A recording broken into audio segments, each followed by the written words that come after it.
Hi everyone, Assalamu alaikum. Welcome to Yanis chapter. Kita khore sob bala asuni. Alhamdulillah bala আছি। আজকে আপনার লগে share করবো আর একটা ডেইলি নিউ ব্লগ। তো ঘুম থেকে উঠিয়ে জানালা খুলিয়া দেখি আসমান আজকে যে নীল হয়েছে আর দেখতে যে বালা লাগাগের। তো আমি কত সময় ওরাখান বাইরে দিয়ে চাইয়া দেখছি আর নুরাইজাইও দেখছো দিকে তাইনও যে খুশি তাইনও মানে দান্দা দুহলার দিকে বইয়া গফ কররা। তারপরে আমি রুম টুম ক্লিন করিয়া আইছি নাস্তার প্রিপারেশন স্টার্ট করে দিছি। আর আজকে আমি চানা রান্ধিমো আর যাও বানাইমো। আগে নুরাইজার বাবা যাও খাইতে না আর এখন ফ্যান হয়ে গেছে নিকটার তাইন আমি খাই করি আর তানোর ভালো লাগে। তো আমার শাশুড়ি আম্মাই কইরা যে আগে তাইন খাইতা না আর এখন তাইন খাইন আর কি ওলা আর তো নাস্তা বানাই রিসি বানাইয়া আমি ফার্স্টে খাইলিরাম নাস্তা। আমার যে বুক লাগছে লাগিয়া আর আম্মাইও খাই লিছুন। আর কয়েকদিন থেকে যে গরম পড়ছে মানে খোয়ার মতো না কিতা কইতাম। আর কারেন্ট মাঝে মাঝে আয় আর কি। আপনার বাইরে কিতা খবর, কারেন্ট কিলাখান অবস্থা? আর নাস্তা করিয়া আমি দুপুরবেলা লাগে রান্না বাড়া স্টার্ট করছি। আর আমি সরিষা দিয়ে শিং মাছ বোনা করবো আর সরিষার দিয়ে নানি রান্ধিলে মানে কিতা হতাম যে কোনো তরকারি মাংসর তরকারি যে বেশি মজা হয় আর মাছ রান্ধিলে তো আরও বেশি মজা হয়। আর একটু জাল জাল হইলে তো আর কোনো কথাও নাই। আর তো আমি রান্না বাড়া করলাম মানে গরমের মাঝে আমার ভালো লাগে না। আর খেরলা বাজি খার কিলাখান লাগে আমার তো মানে খেরলা বাজি হয়ে গেলে আর কোনো কথাও নাই, মানে তিত্ত হইলে আরও বেশি ভালো লাগে। আর খেরলা বাজির লগে যদি একটু ডাইল হয়ে যায় তো আরও বেশি মজা লাগে, খোয়ার মতো নাই।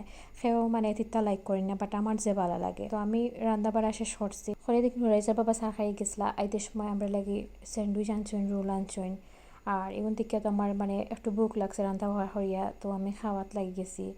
আর তো বইয়া খাইরাম, নুরাইজার বাবাও খাইরা। আর এগুন আসলে টেস্টি দিত আর স্যান্ডউইচটা খাইতে যে মজা আসলো আমার কাছে যে ভালো লাগছে। আর রোলও মজা আসলো বাট ঠান্ডাও এগুনো তো বেশি মজা লাগছে না। আর তো সকালে বই আমরা নাস্তা করি লাইছি, নাস্তা করি ইচ্ছা হয়েছে চা খাওয়ার লাগি দুপুরে, এর লাগে আমি চা খাওয়াত লাগ গেছি। আর গরমের মাঝে মানে চা খাইলে আর গরম বাড়ে আমার কাছে লাগে চা খাইলে যেন গরমের মাঝে একটু গরম কমে। যত গরম হোক না খাই আমি মাঝে মাঝে মানে আমার চা খাওয়া আমি ইচ্ছা না এক কথায়, মানে সবসময় আমি চা খাইতে থাকি। আর আমার চা খাওয়া দেখিয়া আমার শাশুড়ি আম্মা এখন যে অত গরমের মাঝে চা খাইও না, কিন্তু আমি তো তার কথা শুনি না, আমি তো চা খাইতেও থাকি। আর পরে আমি আমার হাজবেন্ডে বইয়া নাস্তা করিলাম, চা খাইলিলাম গপসপ করিয়া। আর লগে রুলও রয়েছিল, রুলটাও আমরা খাইছি। আর নুরাইজার বাবা একটা বেনিলা মানে সল্টেজ বিস্কুটটা যে বেশি মানে লাইক করেন তাই নলাখান মানে ইয়োর মাঝে ভিজাইয়া চার মাঝে ফেলাইয়া চামচ দিয়ে তুলিয়া খাইন টান যে ভালো লাগে। আর আগে আমি এটা খাইতাম না, এখন মানে টান দেখা দেখি এটা আমিও খাই, আমারও খাইতে যে ভালো লাগে। আর ইকুন নানি ভিজা বাদে কিতা খাইতাম যে মজা হয় খাইতে। তো তাই খাইরা আমার হইরা খাইতাই নি, আমি হইরা আমি খাইমু না, আগে তুমি খাইলাও। পরে তাই আর কি খাইরা আমার দেখাই আমি পরে আমিও খাইছি।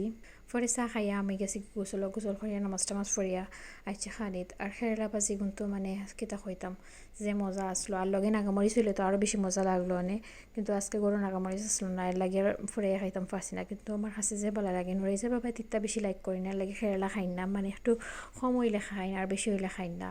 তো আমার কাছে ভালো লাগছে মানে এক চামচ খেয়ে লয়ে গেলে এক প্লেট পুরো ভাত খাওয়া যায় মানে ওলা খান। আর আমার এত রান্না তো আমি সবটাও মজা আসলো, আর যতটা কারি রান্ধিছি সবটি বেশি মজা আসিল। সেও নজর দিবা না, আমি তো সপ্তাহ রাঁধিছি এর লাগে আমার এত সব কারি মজা আসলামে খাইমো। তো আমার এত রান্না খাইতে হইলে সব মানে আইবা আমার বাড়িতে নজর দিবা না। তো বালা তাহকা আজকেও পর্যন্ত দেখা হইব নেক্সট কোনো ভিডিওত। আল্লাহ হাফিজ, আসসালামু আলাইকুম।